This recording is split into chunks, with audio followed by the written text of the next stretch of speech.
Disability या disabled लोग Pakistani society में स्पेसिफिकली इनको as second class citizens treat किया जाता है। कभी हम ट्रैफिक सिग्नल्स पे अगर रुकते हैं तो भीख मांगने वाले हमको काफ़ी डिसेबल्ड लोग मिलते हैं। ऐसा क्यों है? और स्पेसिफिकली सिंस पाकिस्तान एक तरक्की पजीर मुल्क है, तरक्की याफ्ता मुल्क नहीं है, कोई कानून तो होगा इसके लिए कि उनके लिए अपने राइट्स वो मांग सकें या राइट्स उनको अपने मिल सकें। आज के राइट टू रिस्पॉन्सिबिलिटी में we'll talk about all of the disabled people in Pakistan and across the globe. क्या सिचुएशन है और हुकूमत का क्या काम होता है इसको ठीक कराने में या इनको अपने हुकूक दिलाने में। तरक्की याफ्ता ममालिक की अगर हम बात कर लें तो वहाँ पे उनको स्पेशल ट्रीटमेंट्स मिलती हैं, उनको अपने राइट्स देने की एटलीस्ट कोशिश की जाती है। यहाँ पे पाकिस्तान में हमारे पास अगर गवर्नमेंट कुछ कर रही है या नहीं कर रही वो तो अलग बात है, लेकिन काफ़ी सारी NGOs हैं, काफ़ी सारी ऑर्गेनाइजेशंस हैं जो कि अब इस चीज़ पे फोकस करना स्टार्ट कर चुकी हैं। विद मोर ऑन दैट आज के राइट टू रिस्पॉन्सिबिलिटी में राइट आतिफ शेख साहब, you the executive director of special talent exchange programme, step भी बोलते हैं इसको। What is STEP? STEP actually is a cross disability organization. Right. Cross disability means like all kinds of disabilities are represented in STEP. And it's run by a person with disabilities themselves since 1997. So like have you heard about the disability rights organizations such as Association of the Blind, Association of the Deaf, Association of Physically Disabled Person. But STEP is a cross disability, like it represents all disabilities. Okay. And what have you guys been doing since 1997? What have your achievements been?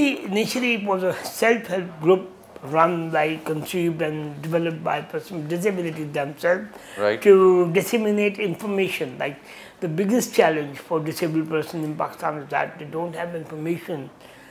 They don't know what their rights are. Yeah, actually rights are like, it's a quite big thing. They don't have even information about their basic entitlements. Right. Like whether they can, how they can get a good wheelchair, how they can get the hearing aid, or very, very basic things. So we decided to collect the information on the services, whichever is available in Pakistan, and disseminate it among those persons with disabilities who are living in faraway areas, in the rural areas, or they have a kind of a big communication gap.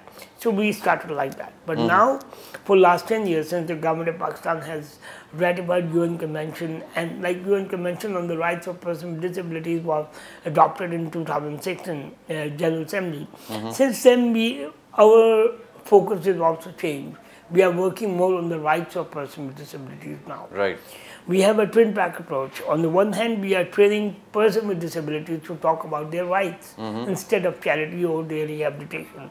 On the other hand, we are working with those organizations such as corporate sector, government, development organizations to make their strategies inclusive, to open up their doors so that they can include persons with disabilities within their environment. Right. So what is the situation of persons with disabilities? For example, you've spoken about people with people that are blind or deaf or physically impaired. So what is the situation so far at this point? Yeah, this question is not very simple. Like what is the situation of persons with disabilities in Pakistan? Actually, so far there are uncounted population of the country. According to government census of 1998, they say that 2.49% of the whole population are persons with disabilities. According to UN, they are 10%, and according to the World Report on Disability in 2012, they are 12 to 15% of the whole population. And you know this big gap, because disability has not been defined. The questionnaire which was used in the census was not appropriate. People are not understanding the disability as a part of the society, so they just discount them. So they are hidden, they are confined in their houses. And basically, they face 4 kinds of barriers, not only in Pakistan, but all developing countries. First of all, negative attitudes, which creates a stigma. Secondly, the environmental barrier. When they come out, they don't have any accessible transportation, not a single accessible building. Third, communication. sign language has not been established as a language in the country yet. So in hospitals, police stations, courts, we need to introduce sign language in schools so that children with hearing impairment can attend the same school. And similarly, for a person with visual impairment, we don't have communication. We have not utilized like information technology to make education inclusive for everyone. And the fourth barrier is the legislation. We need rights-based legislation. So, you spoke about legislation. Pakistan has a few laws on paper that tries to give the disabled people their rights or tries to be as fair as they can. For example, we have Disabled Persons Employment and Rehabilitation Ordinance 1981. We have National Policy for Persons with Disabilities that was introduced in 2002.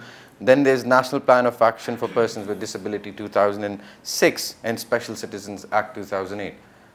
So we lack inclusion. You know, you're very right, Asfandyar. Actually, in Pakistan, we have seen like 1981 ordinance for the rehabilitation and employment of disabled persons was the only and the first ever legislation in the country.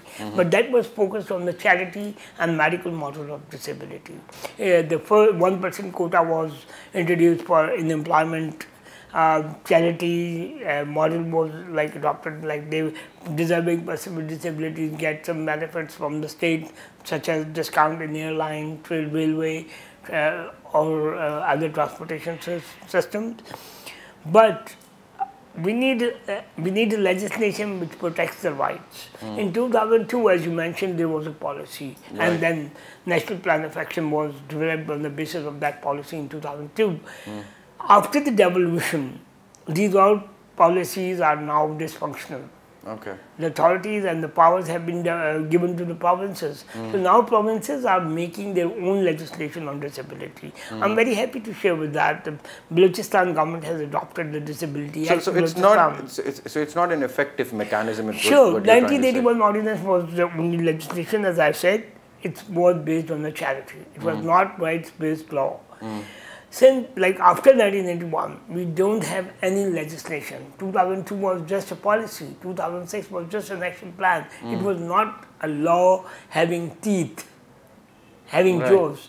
So now we need a legislation which has jaws to bite, to analyze. So, like if we, let me explain you. We need a legislation which forces every building to be enabled for wheelchair users. We need a law which compels every website should be accessible for the blind people, and which compels that all public institutions should have sign language interpretation. So we don't have such law so far in the country. But just as STEP and other organizations, we are working. We have drafted a law, Pakistan Disability Act, which was on the tables of the parliament, but hopefully the next government, whoever resumes, they will continue the process. In Balochistan, we already had Pakistan Disability Act. In Punjab, we also have the Disabled Persons Employment and Rehabilitation Amendment that happened in 2012. Yes, all the provinces have made some amendments in 1981 ordinance. But again, it's that basic 1981 ordinance that they have, tried to... That was the base. Yeah, exactly. That is also based on charity, as you've explained. But the best thing which we have seen in the 1981 ordinance, a network of special education centers and vocational training centers was developed all over the country, which is now being handled by the provinces at the provincial level. But again, limited schools for special children would not be enough. We have to make all the schools inclusive. Right. You were addressing a workshop, and I quote, this is basically what you said, that in most of the developing countries, persons with disabilities are treated as medical patients. We need to establish a rights-based model approach than a charity-based model to mainstream people with disabilities. How do we, change our approach towards disabled people? In developed countries like in US, in UK, we have seen it's a like more than decade-long disability struggle. It's a disability movement for the rights, and similar has been started in Pakistan for the last more than 2 decades. People with disabilities are fighting for their rights. They are knocking the doors of the decision makers to have a rights-based legislation. At the same time, there are some, like, we can't wait for the right. we have some responsibilities right now. We have to make, like corporate sector has to understand disability as a social perspective. They have to make an enabling environment. Let me tell you briefly, like for the listeners, Sure. to clarify one point. Disability is all about enabling environment. If the building is accessible, a wheelchair user or a person who walks can enter in the same time in the same building. If we have a sign language interpreter, the same thing can be understood by everyone. So disability is all about the enabling environment. So we need a legislation which talks about enabling environment. That doesn't discriminate the disabled people. Yeah. Right. Global Disability Summit. I believe you're going to that summit as well. What is it about? What's going to happen there? Because if you could just give us a Global brief Disability pointers. Summit, like I'm not going with my colleagues and other the government delegations going there, and a good number of persons with disabilities are part of the delegation this time. Right. The summit is going to be held in London on 24th of July this year.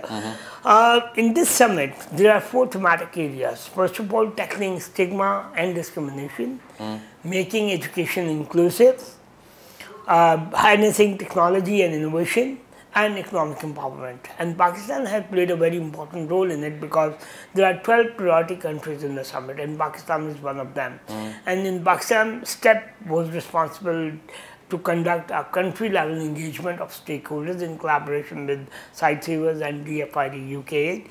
We have invited a large number of stakeholders who have been contributing for the empowerment of persons with disabilities in all these 4 thematic areas.